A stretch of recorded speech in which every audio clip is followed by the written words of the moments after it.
আপনারা দেখছেন news now, খবরের নতুন ভাষা।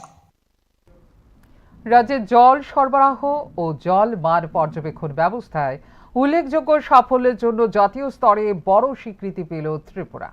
দেশের অন্যতম মর্যাদাপূর্ণ স্কচ অ্যাওয়ার্ড 2026 এর গোল্ড ক্যাটাগরিতে সম্মানিত হয়েছে ত্রিপুরা জল বোর্ড। নিশ্চিতভাবে এটা ত্রিপুরা রাজ্যের সার্বিক প্রশাসনিক ব্যবস্থাপনার নিরিখে এক নতুন অধ্যায়ের সংযোজন বলা যায়। ত্রিপুরা জল বোর্ডের ঝুলিতে এলো আরও এক বড় সাফল্য।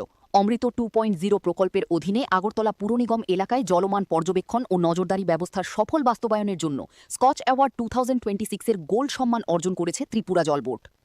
গত 20 জুন নয়াদিল্লির PHD chamber of commerce and ইন্ডাস্ট্রিতে আয়োজিত এক অনুষ্ঠানে এই সম্মান প্রদান করা হয়। অনুষ্ঠানে ত্রিপুরা জল বোর্ডের মুখ্য কার্যনির্বাহী আধিকারিক মিহিরকান্তি গোপ আইএএস স্কচ গ্রুপের চেয়ারম্যানের হাত থেকে পুরস্কার গ্রহণ করেন। জল বোর্ডের এই সাফল্যের পেছনে গুরুত্বপূর্ণ ভূমিকা পালন করেছে women for water for women উদ্যোগ। এই প্রকল্পের মাধ্যমে স্বনির্ভর গোষ্ঠীর মহিলারা জলকর সংগ্রহ, বাড়ি বাড়ি জল নমুনা সংগ্রহ ও পরীক্ষা, গ্রাহক সচেতনতা বৃদ্ধি এবং জল সংরক্ষণ কার্যক্রমে সক্রিয়ভাবে যুক্ত রয়েছেন। সংশ্লিষ্ট কর্তৃপক্ষের মতে এই উদ্যোগের ফলে একদিকে যেমন পানীয় জলের পরিষেবার মানোন্নয়ন হয়েছে, অন্যদিকে তেমনি মহিলাদের অর্থনৈতিক ও সামাজিক ক্ষমতায়নের ক্ষেত্রেও নতুন সুযোগ সৃষ্টি হয়েছে।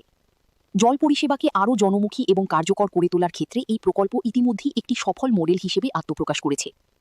ত্রিপুরা জল বোর্ডের এই জাতীয় স্বীকৃতিকে রাজ্যের জন্য গৌরবের মুহূর্ত বলে মনে করছেন সংশ্লিষ্ট মহল। একই সঙ্গে এই অর্জন ভবিষ্যতে জল ব্যবস্থাপনা ও জনসম্পৃক্ত উন্নয়নমূলক কর্মকাণ্ডে আরও উৎসাহ যোগাবে বলেও আশা প্রকাশ করা হয়েছে।